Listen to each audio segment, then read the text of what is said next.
Guseka ni ugutinyuka gufatwa nk'igicucu. Kurira ni ugutinyuka gufatwa nk'umuntu ugengwa n'ibyiyumviro. Guhereza ukuboko ni ugutinyuka kwitanga. Kuvuga ibyiyumviro byawe ni ugutinyuka guhabwa akato no gufatwa nk'umuntu utagira agaciro.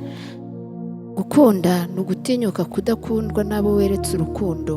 Gukomereza urugendo kandi haboneka imbogamizi nyinshi ni ugutinyuka gutsindwa.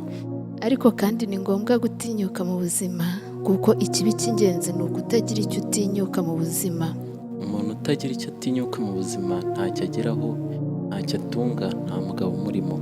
Ashobora guhunga umubabaro n'amarira, ariko ntacyo ashobora kumenya, kumva, guhindura, gufata no gukunda.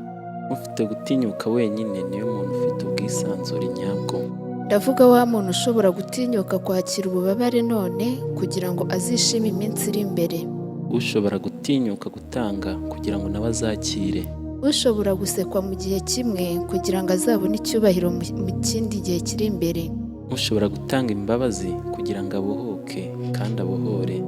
Dore iki ni cyo watanga kiruta ibindi mu buzima: ku nshuti yawe kuvugisha ukuri, Ku mwanzi wawe muha imbabazi. wowe ubwawe ihe kwiyubaha, Kugutegeka muhe kumugandukira. ku mwana wawe muhe kumubera urugero rwiza, Ku Mana yiha urukundo ruyirutisha byose.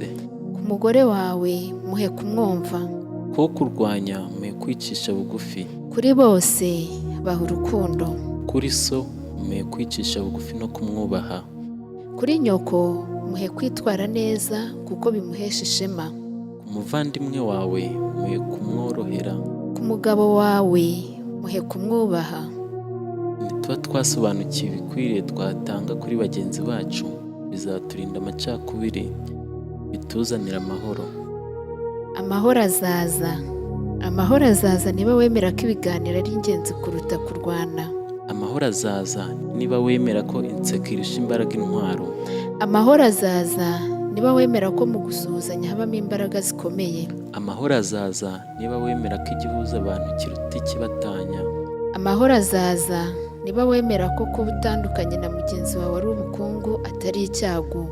Amahoro azaza niba uzi kureba na mugenzi wawe ikimenyetso cy'urukundo. Amahoro azaza niba uhitamo icyizere kurusha urwikekwe.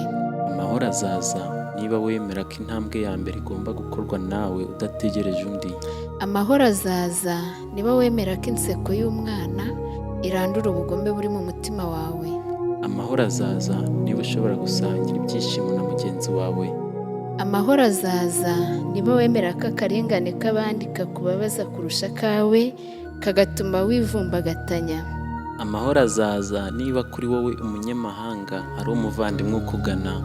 Amahoro azaza niba ukurikije urukundo ufata igihe gito ku cyawe ukagiha mugenzi wawe ku buntu.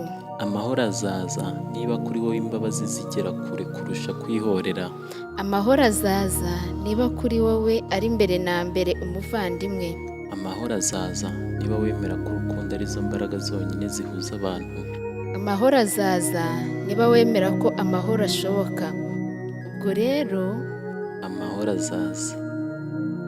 Tugushimiye kuba ukomeje gukurikirana Mushatsi TV. ukora subscribe, Tukwibutsa ko ufite igitekerezo cyangwa inyunganizi wabidusigira hasi muri comment, utibagiwe no gusangiza inshuti zawe. no gukanda like niba wabikunze. Murakoze cyane.